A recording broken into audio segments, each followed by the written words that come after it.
water lover's delight. But for major landlocked events, the motorsports action crowd heads north to the Houston Astrodome. Hello, everyone. I'm Steve Evans, and I guarantee you there's plenty of folks from down Galveston Way in the old dome tonight as we bring you the TNT Redman All-American Truck and Tractor Pulls. Now, you may be asking, why is Steve walking around in a bunch of junk cars on the floor of America's first dome stadium? Well, as the crowd is filing in, we've got a few minutes. Let's go out to Paul Page, who can tell us why. Paul? Whoa. You are supposed to tell me before you come to me. You're not supposed to just come to me just like that. Steve, this super modified rear-wheel drive, 6,200 pounds. We're going to be seeing some action out of these babies. Big block Chevrolet, truck Chevrolet in here, big blower, about 1,400 horsepower. Over here, the tractor, the basis of this sport. Count this. 1, 2, 454 cubic inch Chevrolet engines, and if that's not enough, 3, 4 plugged in from the side. Total about 4,600 horsepower, 7,200 pound tractor. We're also going to see the really newest addition. Take a look up. The monster trucks. And Steve, this gives me an opportunity I've never had before. Now, when I want to conduct an interview, it's all the way up here to the skybox. What do you think, huh? Well, Paul, you may need a skybox so you don't strain your neck when these guys hit the jumps. In this earlier round of qualifying action, the famous Bigfoot raced Clydesdale, and this round was to bring it all down to the toughest 8 monster truck. And of course, the truck you're riding with right now, Bigfoot, was the first and is still the most notorious of all the monster trucks in this sport. Racing these trucks head-to-head is relatively new, only a little over a year old, but we expect some exciting and maybe unpredictable action here in the Dome. We'll have more truck racing and meet the drivers a little bit later in our show. But right now, it's time for pulling. Well, earlier in the evening, we had 10 full pulls all the way down the length of the track in the 6,200-pound two-wheel drive class. Now we'll have a pull-off among these men, and the officials are adding weight and changing the speed in which the box comes forward. So we have some excitement up and coming. Not only, Paul, have they added more weight and sped up the box, they've also lengthened the pulling distance. Before it was 275 feet. Everybody exceeded that, we'll be seeing. Now it's out to 300 feet, the distance of a football field. The whole idea, of course, is to make it tougher for everybody because so many were equal in the last round. That brought us to this pull-off. And now, as they make things harder, they make them heavier, they'll make this pull-off very, very tough, and that'll determine the best of the best. Well, the weight transfer device, or the sled as most people call it, is all set up and ready, and here comes the first to hook. This is Ken Lamont out of Crossville, Illinois. Paul? The machine is the Midnight Express. It's a Chevrolet, 575 cubic inches, developing 1,700 horsepower. Ken started tractor pulling when he was 12 years old. Here he is now in the Astrodome. He's probably looking at a crowd. Back when he was 12, he never envisioned being interested in this sport. And when he was 12, he was in some beat-up old second-hand pickup truck. Take a look at this custom-built pulling machine. All right, now he is hooked up to the sled. They have connected an electrical device to the back of this truck that would kill the engine should he come disconnected from the sled. He'll take the slack out. That's a huge supercharger you see there. And here is the next puller, Wayne Roush. He's looking on, trying to pick up some tips on the techniques that this course is going to require. Okay, Ken Lamont is underway. He very carefully and slowly feeds the power to the truck. Now the hammer is down. Wayne Roush looking on. Let's get the distance as the sled drags Midnight Express to a stop. Well, Steve, here's Wayne Roush, and he got a view of that. What do you think? That was a nice pull. It's going to be hard to beat. What's your chances of beating it? Well, we're going to drop a gear and let it rev up a little bit and see what happens. All right, Wayne, good luck to you. Thank you. Wayne moves away now, puts in his earplug, says he's ready for his pull. Down at the other end, Ken Lamont unhooks his machine. Let's take a look at that run. Now, take a look at that box up on the back of the sled, and look how fast it comes rolling forward. That's transferring weight right onto the back end of the puller. Makes it very, very difficult. So one run complete in the pull-off. Ken Lamont at 282.9 feet. Let's go to Steve. Ken Lamont first in the pull-off, 282 feet. That box moved much faster on the sled forward, transferring that weight. It was a tough one. Yeah, it was an awful tough hook. I might have messed up. I tried a real fast gear. That's why I loaded the motor and got the jump. We'll see. Okay, we will. aboard, fires his machine. His pull is coming up next.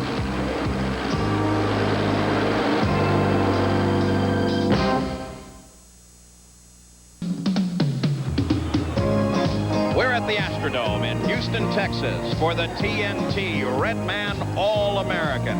I'm Paul Page with Steve Evans, and there's a magnificent crowd here to see the finest tractor pulling in the world.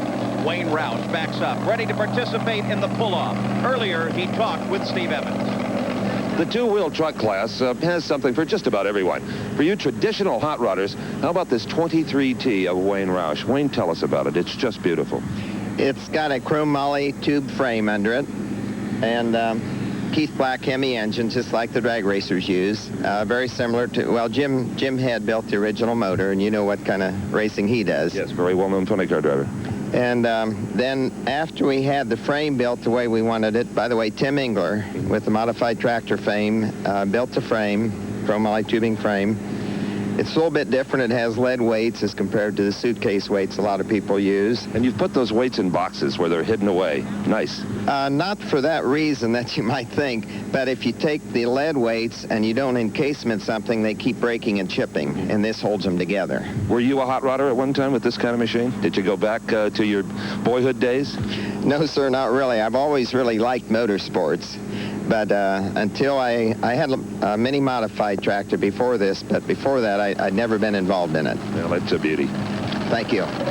Wayne Roush comes from the same part of Ohio as IndyCar driver Bobby Rahal. That's right, the city of Dublin. He was a former professor at Ohio State University. He loved tractor pulling so much, he said, before I get much older, I'm going to go out and do it full time. And there is Mike Stowe looking on. He's the next to hook. The balance looks a bit off. Wayne Roush has the front end higher than most pullers would like to see it, and it settles down very hard as well. Paul? What do you think? Track's getting a little rough on the other end. I don't know. We just have to take a shot at it. Try to get the weight right. You just took a look at your weights. What'd you do? I moved 100 to the front. All right.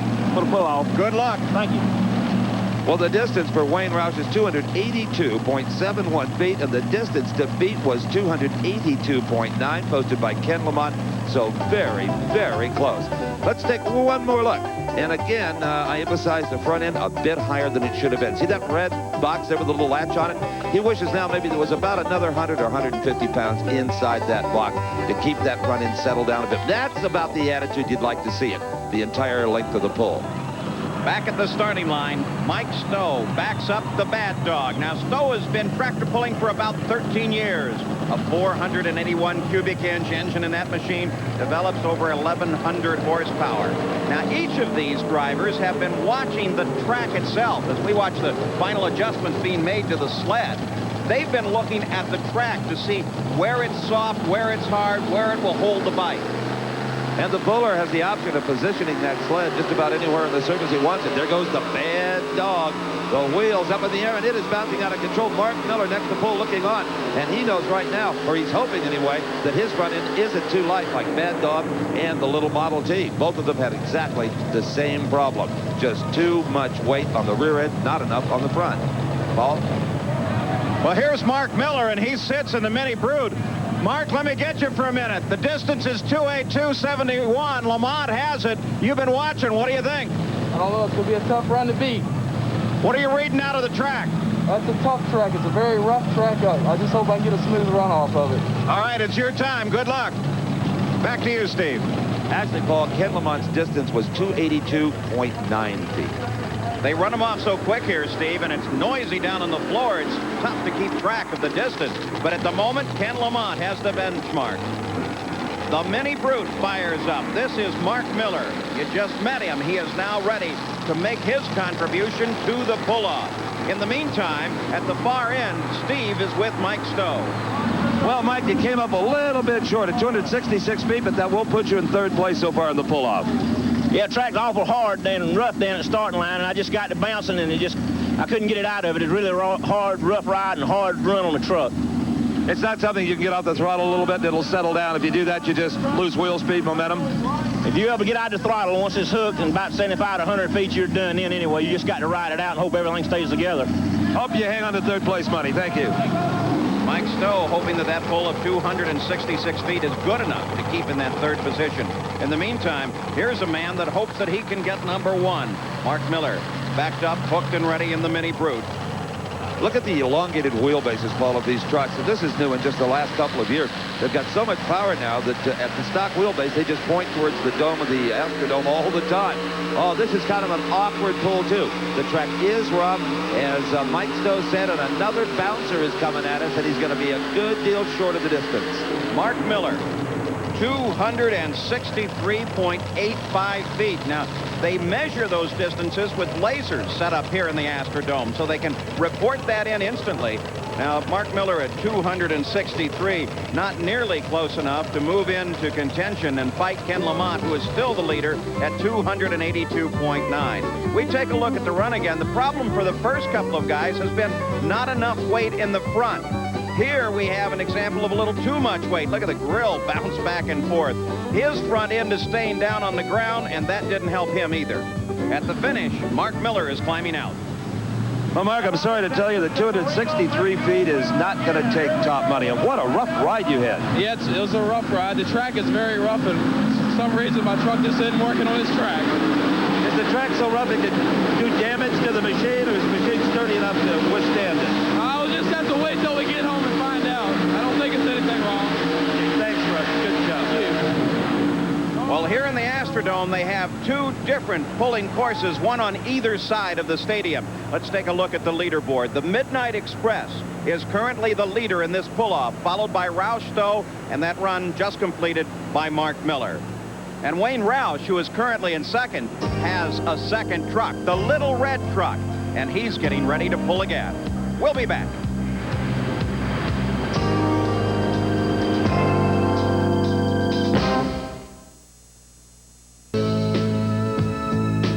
This is the Bishop's Palace, the most famous architectural wonder in historic Galveston. It's owned by the Galveston Archdiocese now, but it was built as a private home in 1886 by Colonel Walter Drescher. On the floor of the Houston Astrodome, we're ready for Wayne Roush's second pull. Now, this is an entirely different score. He was out earlier in his yellow truck. This is his Little Red Truck. This will be a second pull. He made the pull-off with both machines, so this gives him an opportunity to make it into the top place and take a shot at Kent Lamont's top position. Well, it'll be interesting to see, Paul, if he learned anything from his earlier pull. So far, he appears, and this is Jim Lyons looking on. He'll be next to hook. Roush does not appear to have the power or the balance, and maybe a motor going away on him a bit because there's some oily-looking smoke blowing out of the bottom. Well, Wayne's pull is short. Paul, how does Jim Lyons feel about what he saw? Get you for just a minute. You've been watching him come down this track. What do you think, and can you beat him? Boy, I don't know. The track's awful rough, and it's going to be hard to do unless I get off a good spot on the track and get a good hook. It's going to be hard to get down there because it's just getting so rough and jerking the driver so bad that it's terrible. From what you've been watching, is there a place you're going to guide for? We're going to try this side. It's probably a mistake, but I'm going to try it. All right, there he is, Steve. Well, Paul, rough is a four-letter word to tractor pullers because there is no suspension whatsoever, fore or aft, in most of these vehicles. They are strictly solid, which is why when they get to bouncing like this, if the rear tires hit any kind of a rut, it's going to affect the entire truck. There's nothing there to absorb the shock. Look at the sheet metal and the fiberglass just rattling around there. These are real stiff things, not something you'd want to drive down a bumpy country road. Well, Steve, Jim Lyons was very, very careful while he was watching Wayne Roush's pull. And he noticed that Roush used the left side of the course, and as we watch him back up, he is edged over to the right side. So apparently he thinks there's better pulling power over on the right side. Stitches is the machine, Jim Lyons the driver, as he backs up and makes his hook. Well, Paul, actually, Jim has got nothing to lose by trying another side of the course. The track is hard all the way across. After every pull, they zip in with some little machines and try to repack all of the dirt. So it may not make any difference, but certainly at least he knows by watching Wayne Roush how rough it can be over there. Richard McPherson, again, the next puller, looking on, and he is really studying this pull by Jim Lyons. You know what he's watching? He's watching those rear tires and how smoothly, if smooth at all, they go down this course. Here comes the weight transfer box. McPherson's still looking on. This is a good pull. No, this is an excellent pull. Jim Lyons settles down the measurement, 289.9 feet. Jim Lyons is our new leader, the man from Louisville, Kentucky. Richard? We've just seen the lead change, and he pulled over to the right side of the track. What do you think? That's what we were kind of watching to see if this side would work, so we're going to try it too. All right, good luck to you. Thank you. Well, it sounds like we're going to see McPherson in the same tracks of Jim Lyons.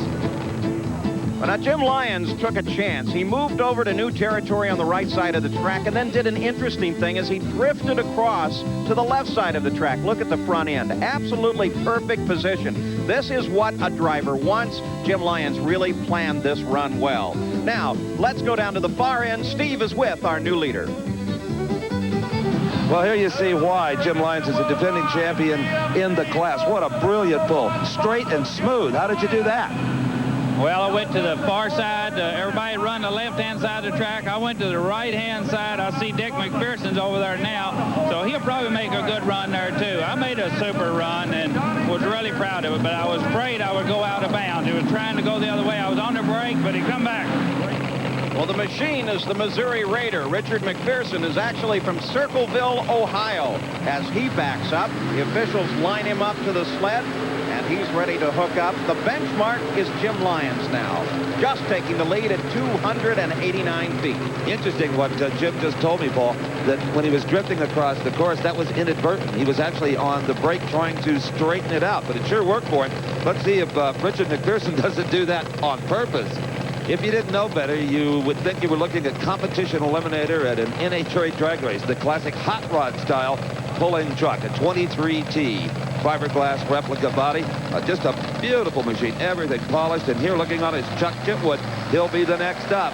All right, here goes Richard McPherson. Let's look at that beautiful polished chrome Chevrolet motor pulling that roadster and the sled down the course. He also, but this time I believe intentionally, drifts off to the left just a little bit, but it does not quite match the number of Jim Lyons.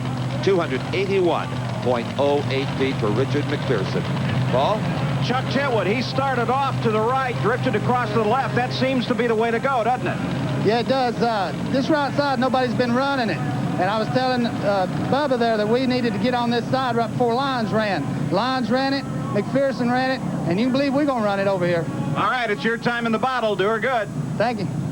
So McPherson now at 281 feet. That's good enough for fourth for the moment. He moves Mike Stowe down to fifth place. Let's go down to the finish line. Steve is with Richard McPherson. What did you learn out there you might pass on to another competitor? We were just watching Jim Lyons. We was wondering why nobody was using that side of the track, and well, he did. We was thinking about trying it, so Jim tried it. It worked, so we took a shot behind the winner. You got to watch these things closely, yeah. Right, it's very. You got to keep your eyes on it. Thank you. So Richard McPherson moves into fourth position, and we've had some changes in the standings as we take a look at the leaderboard to the moment. Jim Lyons displaces Ken Lamont and goes into the lead, followed by Wayne Roush. And that run you just saw with McPherson, Mike Stowe down in fifth. Wayne Roush's second run gives him sixth place, and then Mark Miller. So we still have three more competitors in the pulling, but for the moment, the excitement begins to ripple through the Astrodome as we look out the front window of Bigfoot. The monster trucks are coming up next.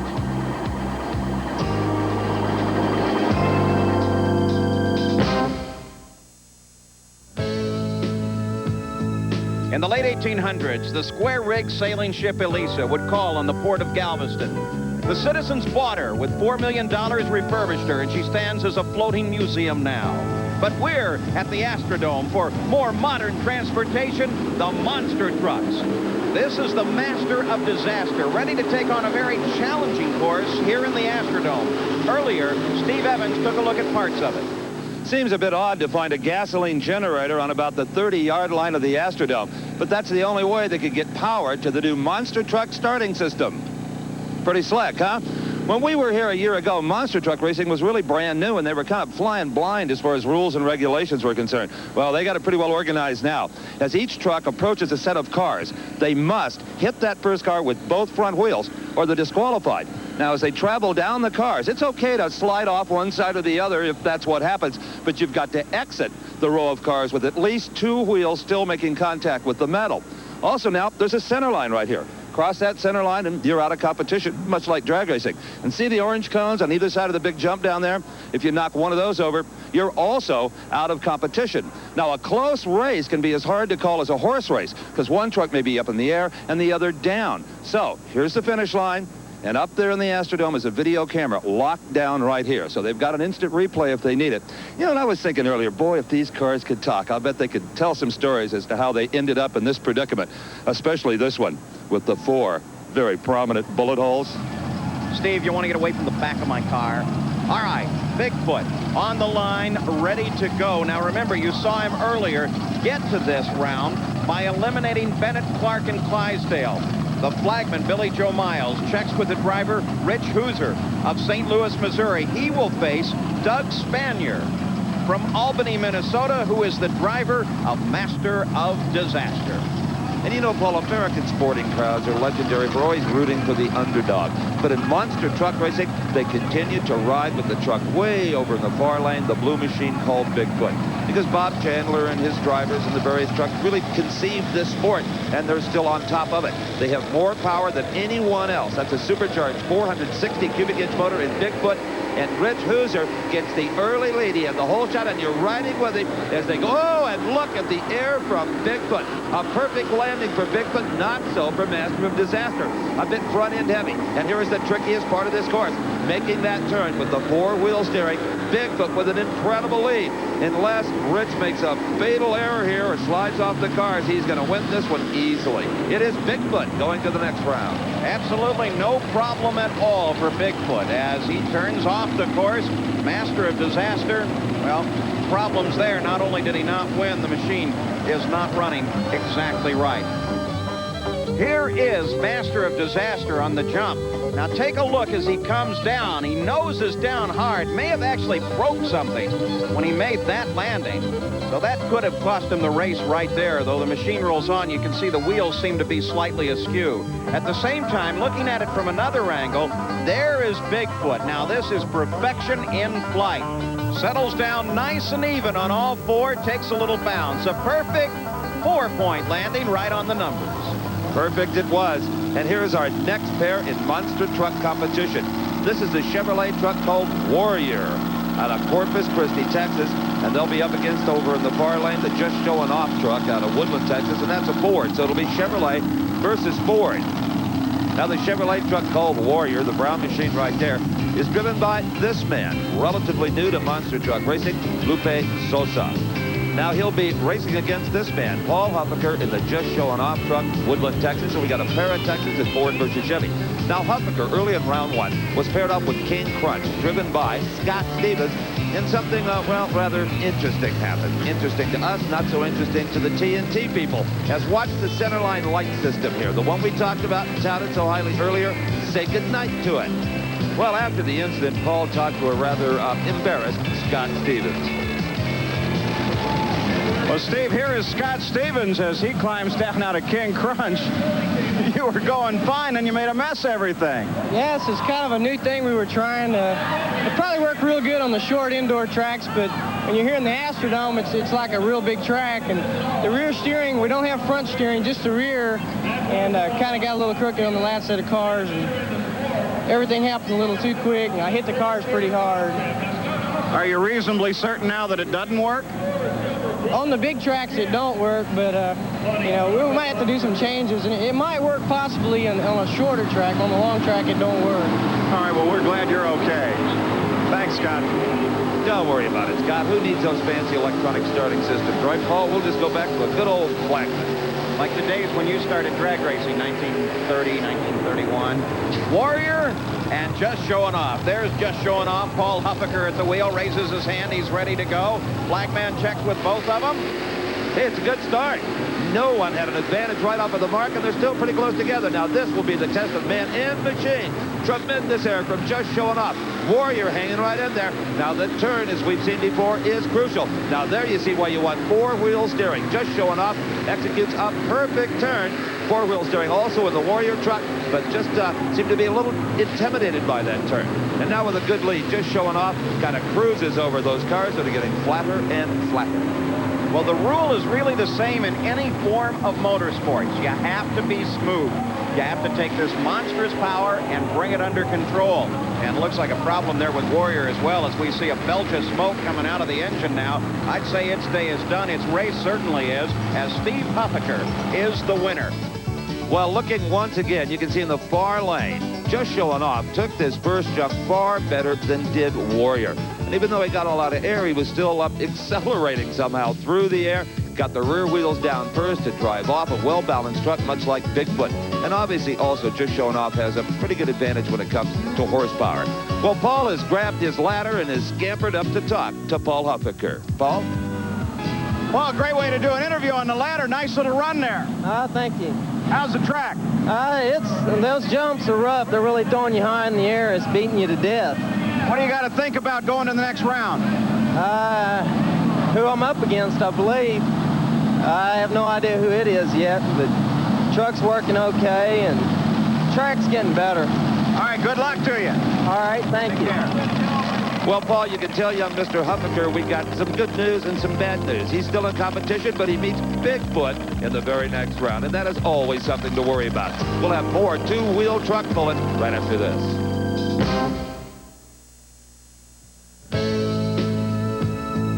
One of the favorite attractions in Galveston, Texas is Seawolf Park.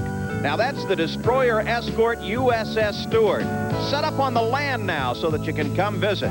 A Korean War vintage Sabre jet and an old diesel power submarine that combed the Pacific, the Gulf of Mexico, and the Atlantic years and years ago. But we're interested in alcohol-powered machines now at the TNT Redman All-American from the Houston Astrodome. And Paul, we continue with the pull-off among the two-wheel drive trucks. There you can see all the suitcase weights that have been attached to the machine of Chuck Chipwood. He is the next to hook. In fact, there is the hook going in the eye on the machine. The oil pressure up about 45 pounds, right where it ought to be. And the mark he has to beat was put down by Jim Lyon, 289.9 feet. Now, you see his feet? That's how you steer these machines. You might as well take that steering wheel and give it away to somebody in the crowd as a souvenir.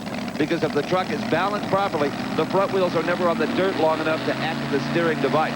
But you try to use those brakes very sparingly because they cost you wheel speed. And looking on is the next puller, and that is Richard Wisnett. Here is Chipwood. The sled is starting to slide off to the right-hand side. He's steering away from it.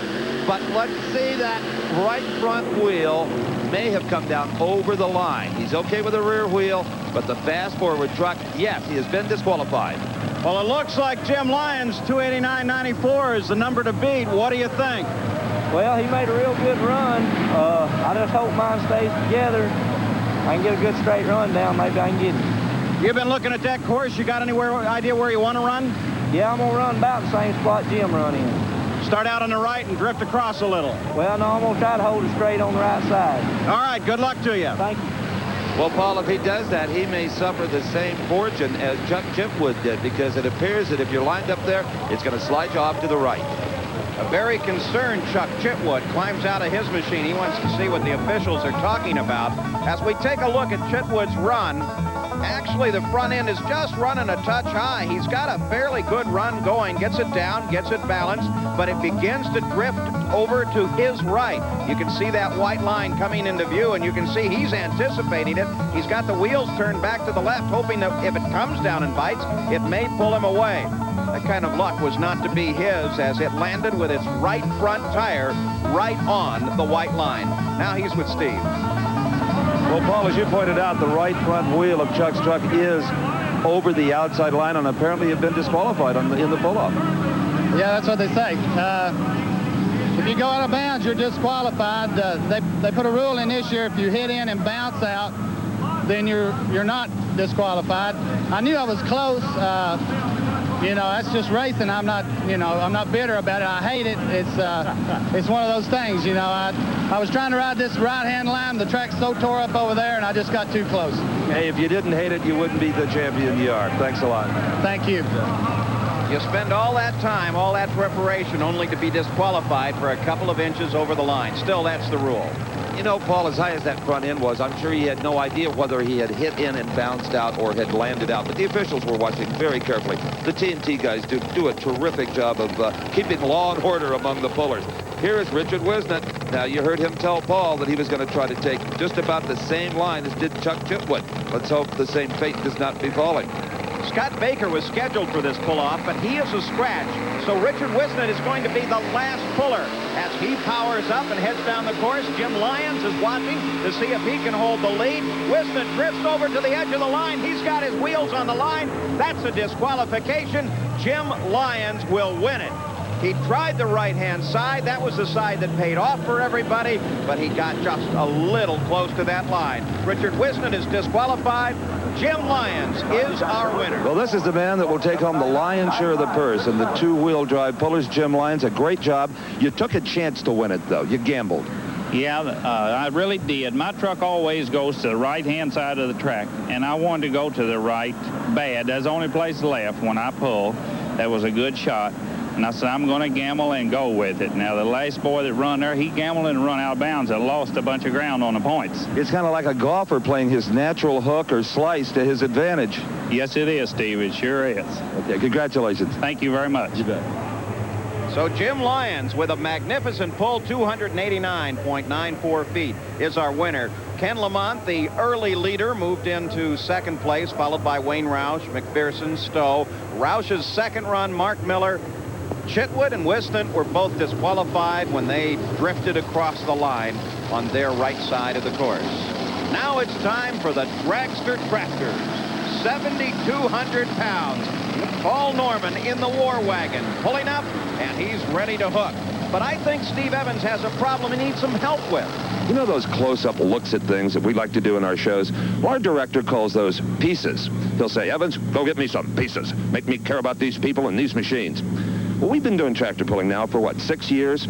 I'm fresh out of pieces, okay? I mean, how many times can I tell you that the brakes are more important than the steering wheel when it comes to controlling one of these things? Because the wheels are usually off the ground, the front wheels, and they do a dance on the independent rear brakes to try to keep the tractor going straight. I mean, dozens of times I've told you that these supercharged alcohol-burning engines create over 1,000 horsepower.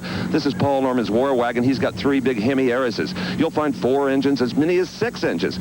And I've told you before that weight is the big deal in pulling. Maximum weight. Weight here is an advantage. And they're constantly moving these big suitcase weights from front to back, trying to find just the right balance where it'll carry the front wheels off a foot or so off the ground for maximum weight transfer. I mean, how many times can we talk about the safety on these tractors?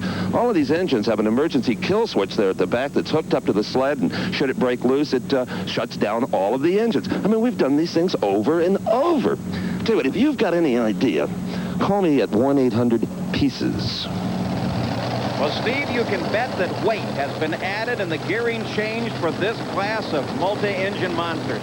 We're talking real big, raw horsepower here. And for that very reason, the pulling distance initially is 300 feet. Earlier, Paul, when I sat up on top of the war wagon, I mean, the feeling of power you get up there without even the engines running. It's just incredible to look out over those 3 Arias Hemis. Oh, I mean, you think these things only go 25 or 30 miles an hour, but it's the power that makes them special. Look at those. It's like an engine showroom up front there as Paul Norman, he's taking up the slack. Now, this is his first run. It's also the first run of the class, so he'll have an option whether or not to take this distance or not. Paul Norman, it's a pretty good pull. He gets the front end balance just about right where he wants it and grinds to a stop. Paul Norman, 267.25 feet. 267.25. So now he has to stop and think. 267, the course is 300. Will there be a pull-off? What should I do? Will I take this run or move on? Let's go back and take a look at Paul Norman's run. Well, it sure was a pretty pull, Paul. It remains to be seen whether the war wagon takes this or elects to drop back in line. But only Paul Norman knows the potential of his tractor and the feeling he got in the seat of his pants, whether he could pull it any further if he had another opportunity. Awfully nice. 267.25 feet, and Paul Norman says that's plenty good enough. I'm going to take that run. So that brings up this man, Steve Boning, and the Orange Crush. Look at the motors on that thing. We're talking horsepower in this class. 3 different engines up front. At the far end, now Steve is with Paul Norman. Well, Paul, it looked to be balanced just about right, but still not quite out the back door. Yeah, I was pleased with the run. The All-Pro Auto Parts war wagon hooked into the track good. It ran well. I was pleased with the pull. I went ahead and took it. Nothing you'd change if you could do it again? I don't believe so. Everything looked real good. The Orange Crush. Steve Boning backs up, makes the hook. He's in position now, ready for his run. The benchmark, 267.25 feet. Paul Norman just ran that distance. Look at the tires, Paul. They used to use the big ribs as they do on a tractor out in the wheat field. But no longer. They have gone to almost slick tires to try to get more rubber to dirt contact. The Orange Crush, Paul, like most of the tractors anymore in these modified classes, is a custom-built machine. The frame, they put a roll cage on it. You can see it encased in much like you would in a straightaway drag racing type machine. And we're looking down the throat of 3 fuel injectors, each bolted to a centrifugal root-style blower on hemispherical racing hemis. Boy, I'll tell you what a machine this would be just to change the spark plugs in. Now he's got a decent pull going. Well, he had one going. The wheels are spinning, but the tractor's really not going anywhere.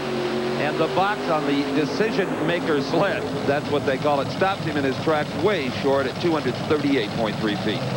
Steve Boning's going to be disappointed with that run. And in fact, you can see the disappointment on his face. He just sits kind of stoically in the cockpit now. It really stopped very early for him. As you can watch the replay, you see the wheels start to spin. Now, they're not getting the kind of traction that he wants at this point. And even though it's pulling and it's laying down a lot of power to the rear wheels, that power is not hooking up with the dirt. When that happens, then there is no pull. Let's go down to the far end. Steve Evans is with Steve Boning. Well, Steve, 238 feet, I don't believe is going to make your day.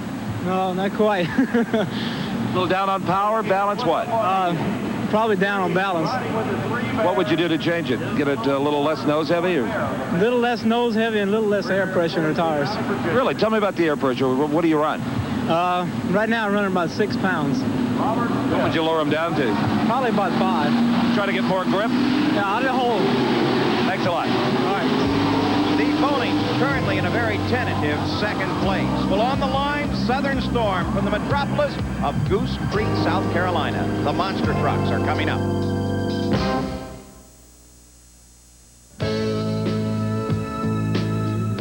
Floating majestically off the calm seas of Galveston is one of the Goodyear Tire and Rubber Company's airships. Some years ago, Paul Page, I had a chance to ride in one of the blimps, and the first time the pilot points it down at the ground, you forget for an instant that it's lighter than air.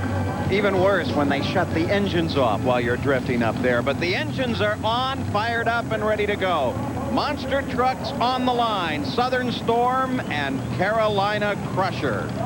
Now, the winner of this round will go on to the semifinals. There is the Southern Storm, a particularly unique machine, and Steve Evans earlier took a look at it.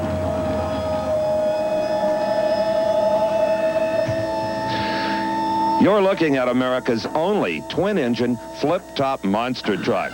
This is Robbie Giles' Southern Storm. Now, up front in the standard locations, it's a Ford 429 Interceptor engine running through a stock C6 automatic transmission and a standard Ford transfer case, just like you'd have in an 88 Ranger 4x4.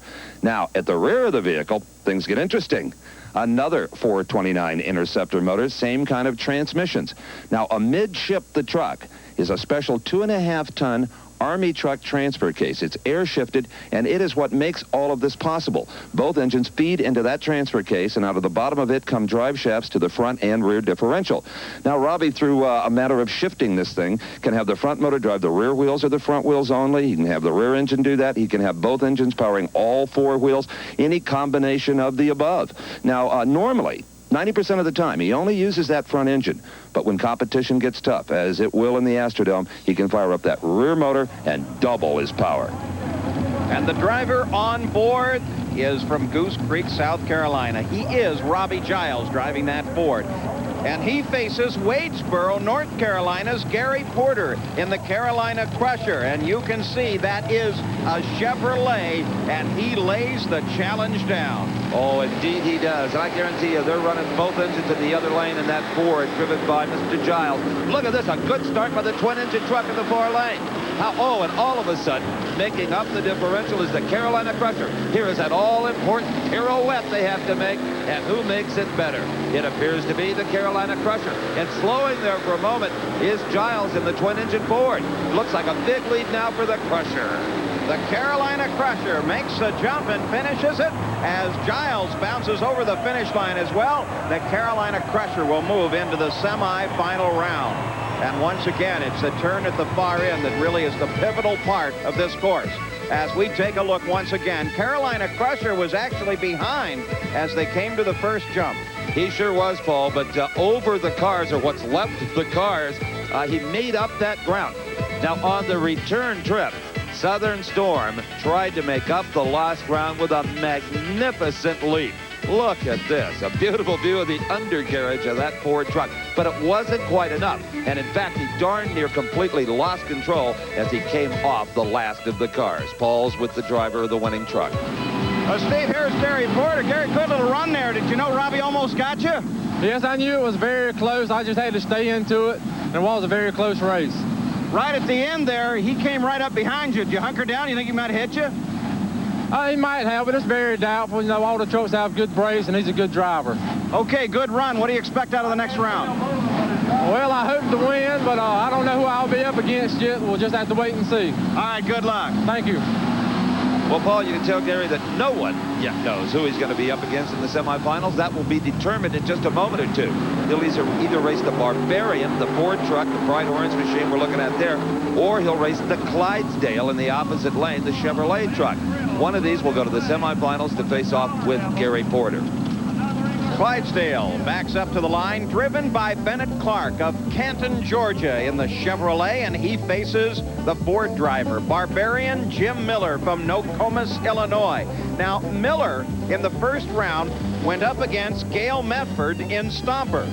Now, Gail Medford, Paul, is a very experienced monster truck racer. But up against the Barbarian, well, he had a problem or two. Let's take a look. Now, this was earlier today here in the Astrodome. Now, that's the Chevy truck Stomper in the near lane. He's the one to watch. He had a nice lead over the Barbarian. Barbarian kind of struggling a bit. But suddenly, and now you're riding on board with Stomper. You can see the flames coming out of the exhaust.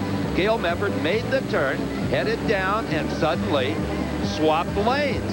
Now he's on the wrong side of the track, and he crushes the wrong set of cars. Now, only Gail Medford could tell us whether that was accidental, on purpose, or what did happen. Well, I'll tell you what, it looked great. Everything seemed like it went right, just in the wrong place, huh? Well, I didn't know where I was at till my partner told me I was in the other lane. What happened then? I understand he walked up to you and you just pulled the visor down. Yeah, my visor come down when it hit the first set of cars, and it was steamed up, and I didn't know where I was at. So you just lost out there? I just lost it. No, this is not that big a place. No, it's not. Yep, I should have kept it under control, shouldn't I? That's a whale of a way to get pushed out, isn't it? Sure is. All right, if you're we'll going see. to get disqualified, you might as well do it right. All right, we'll see you again in the future. Okay, Thank you. Thank you. Gail Medford, he'll take a little ribbon about that for a while. All right, here's the Barbarian who benefited from Medford getting lost on the floor of the Astrodome. And he, if he wins this, will go to the semifinal round. If he doesn't, he'll go home. We got a good start, Paul. On the near side is Bennett Clark and Clydesdale, but Barbarian gets to the cars first. They're running almost even coming off the cars, but look now at Barbarian, takes a much wider turn. Bennett Clark tucks it in, comes over the mogul. Well, you know, I thought Bennett Clark made the wise decision there. The Barbarian driver figured he'd try to carry more speed by making the wide turn. But boy, Bennett Clark turned everything into his favor, and he will go into the semifinal round. A little driving lesson for the fella in the Barbarian truck. So Barbarian slows down, comes in second place. He is eliminated, and Bennett Clark in the Clydesdale will face Carolina Crusher in the semifinal round. Bigfoot will face Just Showing Off. But Bennett Clark may have more than he bargained for. Take a look at this. As Clark takes a look up underneath his chassis, he's got some broken shock absorbers. They're going to have to come off. Look at that thing dangling down there. Well, some of these monster trucks, Paul, have as many as 50 shock absorbers on them. No shocks on the 7,200-pound modified dragster tractors, though. We'll be seeing this man, John Carlton Hook, when we come back.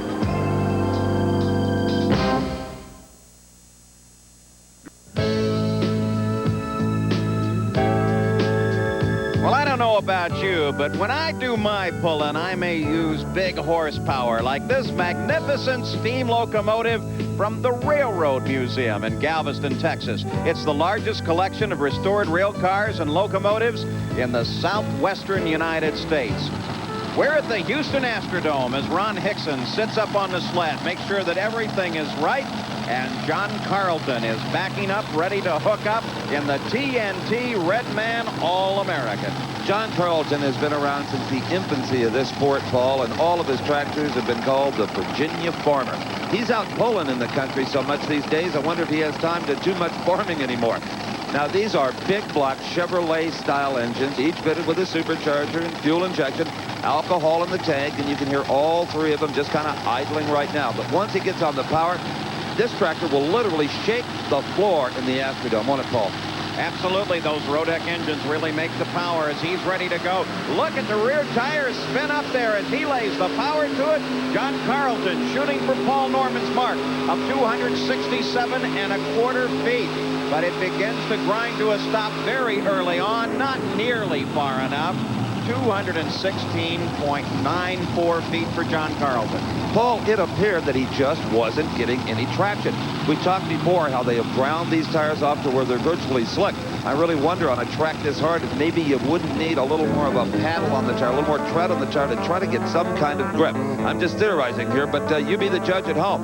Watch those rear tires and look how they're spinning. The tractor's not moving forward more than about 15 to 20 miles an hour. The rear tires are probably turning 100 miles per hour. A lot of energy going out into the air there. We've had 3 pulls now.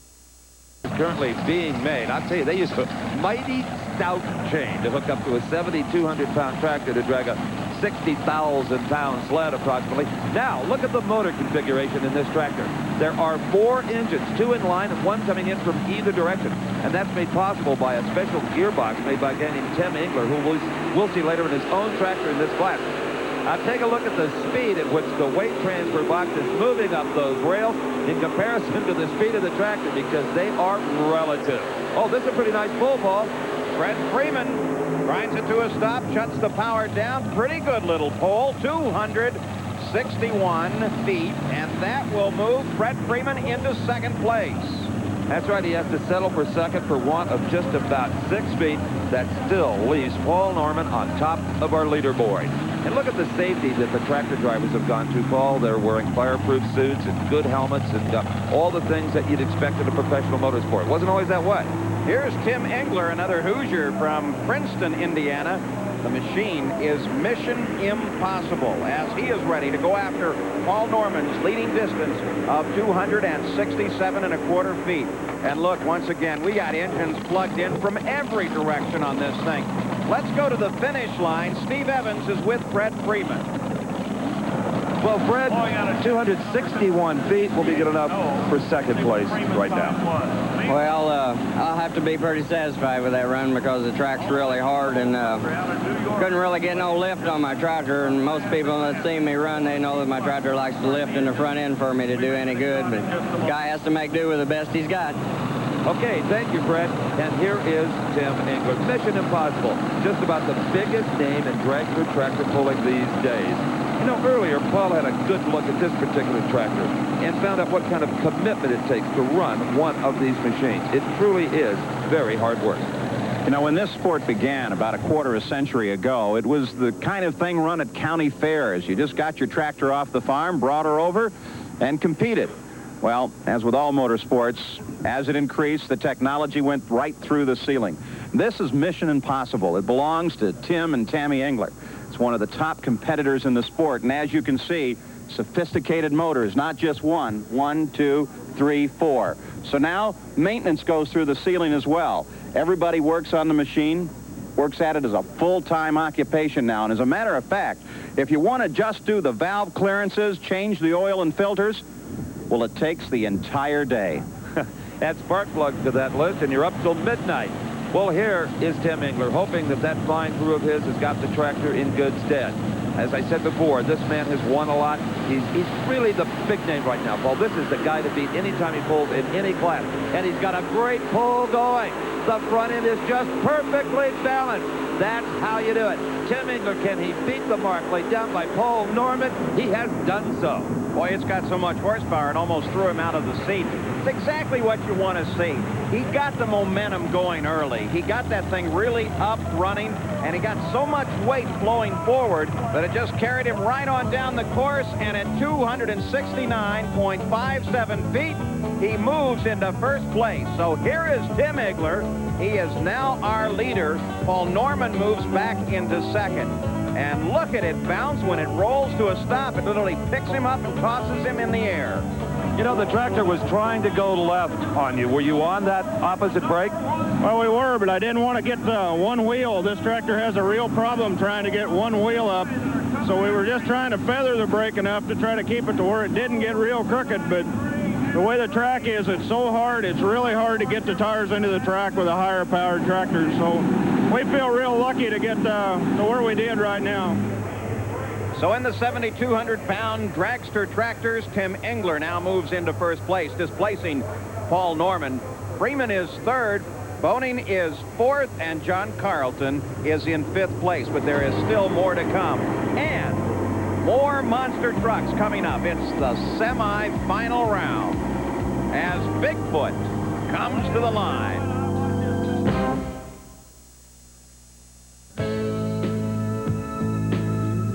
From the rigging of the Elisa to a modern merchant ship, the Sea Music. For 3 centuries, the Galveston Harbor has served all types of shipping. For over 20 years, the Astrodome in nearby Houston has served all forms of sport. But this one makes more noise, and to many the fans is more fun than anything else they've ever seen. Monster truck racing. And this is Bigfoot matched up with Just Showing Off. We're in the semifinals. Look at the leap from Rich Hooser and Bigfoot. Rich leans out that left side window, takes a look down. That's how he decides where he's going, not by looking out over the front. But Just Showing Off came around the corner ahead of Bigfoot. Now Bigfoot with an amazing burst of power, a fantastic jump, and Bigfoot wins it. Just Showing Off almost goes upside down. Look at Paul Huffaker bouncing around inside the cab. I'll tell you what, he put a little bit of fear into Rich Hooser that time. Before they made the turn at the far end, Just Showing Off had the lead. Let's take one more look. This is Bigfoot. I'm going to tell you, Steve Evans, this was a race. Bigfoot was up in the air first, ahead of Just Showing Off as they came to the first set of cars. And then when they got down to the far end and made the turn, Just Showing Off took the lead. But then Bigfoot laid on the power. Here is Just Showing Off as he's coming to the finish line. And he noses down and almost augers her in. Look at the bounce that he takes on that one. Almost rolls it up over and backwards. Well, I tell you, these cars have received some tremendous punishment. And Steve Evans continues his fascination with them. Paul, take a look close up at what these monster trucks have reduced 40 automobiles to. They are just trash. You know, I've been prancing up and down on them and having a pretty good time, but not now. There's too much jagged metal and sharp objects. It's a wonder they don't puncture the tires on the trucks as soon as they touch them. Now, these cars were scheduled to go to the crusher like all junk cars do. I think that's pretty well been accomplished. And one man who has truly been part of the carnage on those poor old vehicles is Rich Hooser, who's with Paul. Rich, are you okay? Yeah, everything's good. Everything look all right? Yeah. That was a close one. Yeah, it was. I seen he had me on that corner. I hit that last bump. My hand got away from my rear steering. I couldn't get it. And so when I finally got it, I seen he was making that turn before I was. So I had to play catch up and just keep my foot in it. Well, you just nailed it. I think that's as high as I've seen her ever. Yeah, it was a fun ride. I'll tell you that. I'll say, I think Houston Hobby Airport got it on their air traffic radar. Who is going to face Bigfoot in the final? Will it be Clydesdale over there in the far lane, the blue and silver truck? Or will it be in the near lane, the Carolina Crusher? Bennett Clark drives Clydesdale. Gary Porter is in the Carolina Crusher. And from what we've seen earlier from both of these trucks, Paul, this looks to be a pretty even match. Yeah, this should be a whale of a race. Both of them are in position now. They're very even machines. Both guys really know how to drive these. They're well prepared, they're well powered, and they are off and running. The Crusher goes into the lead at first. Gary Porter up on the first jump. Nice even. Look at the control he has as he gets a little turn out to the left. I think that's a planned turn. As they come to the turn at the far end, it's Clydesdale.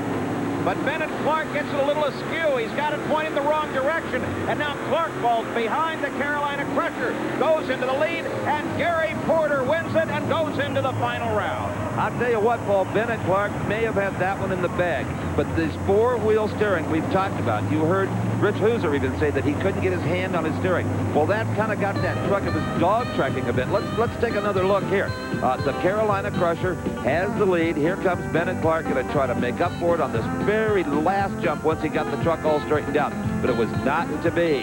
Whoa, what a pounding these guys take at the wheel of these monster trucks. Well, thanks to some very consistent driving on the part of Gary Porter, the final round will feature the Carolina Crusher versus the always awesome Bigfoot. Well, right now, let's find out how Gary Porter feels about all of this. Gary, it's against Bigfoot, the final round. What do you think? What are you going to have to do to beat him? Well, I'm going to have to just keep it wide open and hope for the best. You've had a chance now to run this course a couple times. Any tricks to it? Well, it's a real tough course, and I think the left lane's a little better. You got the biggest challenge there is. Good luck to you. Thank you. All righty. Hey, that should be just an outstanding final round of monster truck competition. Bigfoot and the Carolina Crusher. While they're getting ready, though, we've got some more dragster tractor action. This is Bill Patterson. He'll be our next puller. Can he better 269 feet to take first prize? We'll find out when we come back to the Houston Astrodome.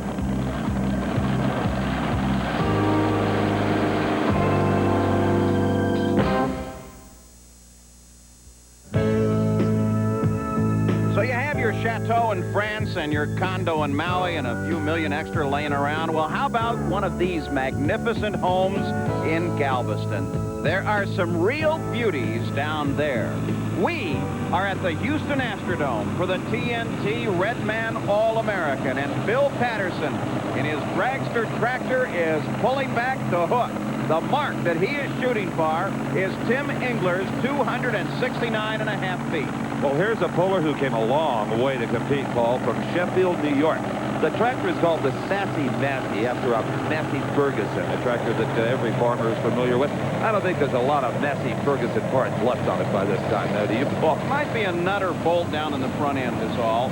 Sassy Massey, Bill Patterson, he has a long way to pull. Now, you see, these engines a little bit different configuration than Tim Engler. They're just kind of in line, two on one side and two on the other. The driver at least has a decent vision with this particular kind of an arrangement, and they get the motors way out there in the front end so that they serve as the necessary weight and balance. You know, the tractor doesn't know, Paul, that it has four motors in it. It thinks it has one great big 32-cylinder engine, and it's making some power. This is a nice pull by Bill Patterson. The front end may be a bit heavy. He'd like it to float up some. Let's see, is it close? Yeah, it's close. 262 feet. Not close enough to go into first place, but still a pretty good run. He's missed first place by 7 feet as we take a look at Bill Patterson once again. Now watch the front end here, because that's the key. Before the run, Phil watched what was going on those that ran before him and decided how much weight he was going to put in the front end. Well, he's misjudged slightly because that front end is staying pinned on the ground, so it's not transferring weight like it should to the rear wheels. Nevertheless, it's a pretty good showing for this machine. And Phil Patterson moves into third with a pull of 262.2 feet. Now, this is David Boning, the Thunder and Lightning machine. It's an Allison aircraft engine that's sitting up there in the front, and he is ready to pour on the power. Let's go to Steve. You gave it a heck of a try. Well, we tried. We're working awful hard at it. Just want, you know, sometimes we're there. Sometimes the dog gets us, we get the dog. It's one way or the other. All right, thanks a lot. Good attitude. Bill Patterson currently third. As David Boning backs up, 12 cylinders of Allison aircraft engine just roaring with horsepower. As much as I love these old engines, Paul, of course, World War II vintage fighter motors, I really wonder if they're competitive in this class. We've seen 3 engines and 4 engines. Now, there's some lighter classes in tractor pulling where there's still a big factor. I think David Boning is in here tough. You know, it's a tribute to the designers at Allison, though, that now, maybe 45, almost 50 years after they first took a pencil to the paper to design this engine, that it still has a purpose. It still performs, and perhaps even more important, that you can still find parts for the thing. Well, that's getting harder and harder to do.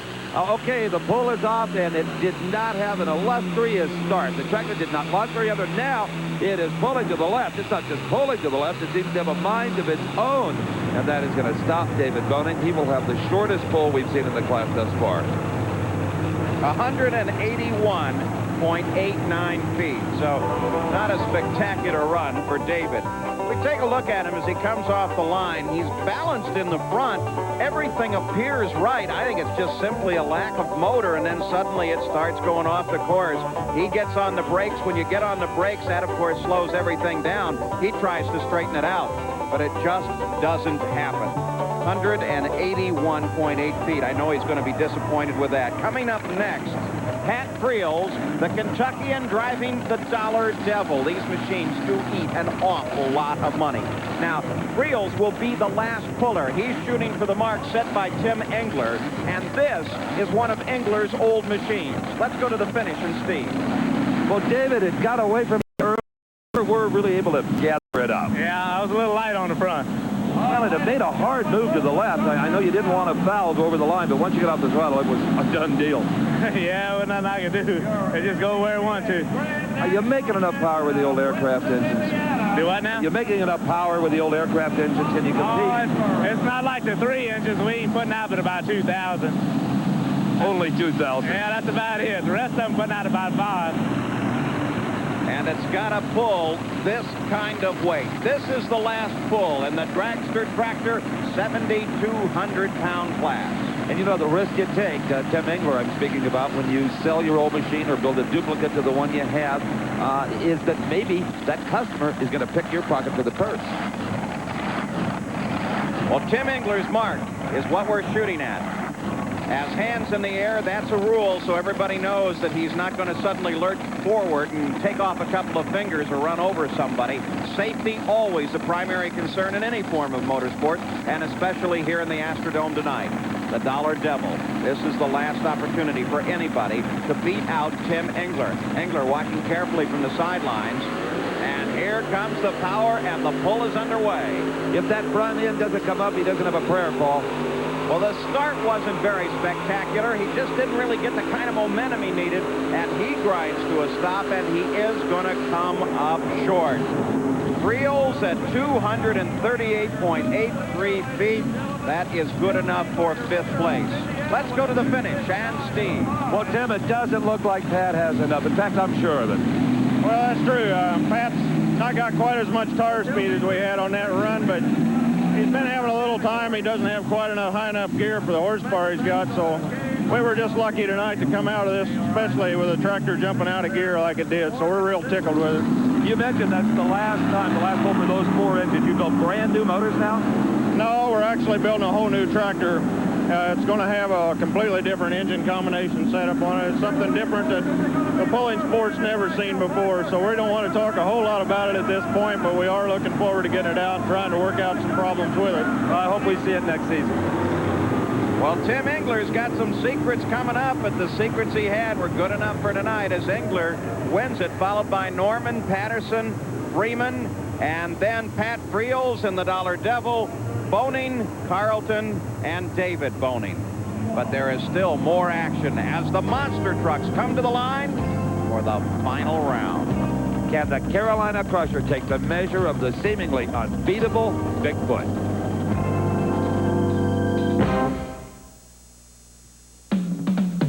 You usually think of motorsports as lightweight, sophisticated machines. Well, the final 2 racers tonight are indeed sophisticated, but not lightweight. The Carolina Crusher against Bigfoot. The Carolina Crusher weighs in at 13,500 pounds, and Bigfoot at well over 10,000 pounds. We're ready to go. Bigfoot on the near side. Carolina Crusher on the far side. Gary Porter lays the power and jumps out ahead of Bigfoot, but Bigfoot jumps into the lead. You're looking out the front window over the first jump. Look at him lean out that window now. He has got a definite lead as Bigfoot makes the turn at the far end, but the Carolina Crusher seems to be catching up. The Carolina Crusher was in it all the way, Paul, until that tricky turn for the last stretch down. It is Bigfoot winning it. but bouncing all over the floor of the stadium. And look at the crowd.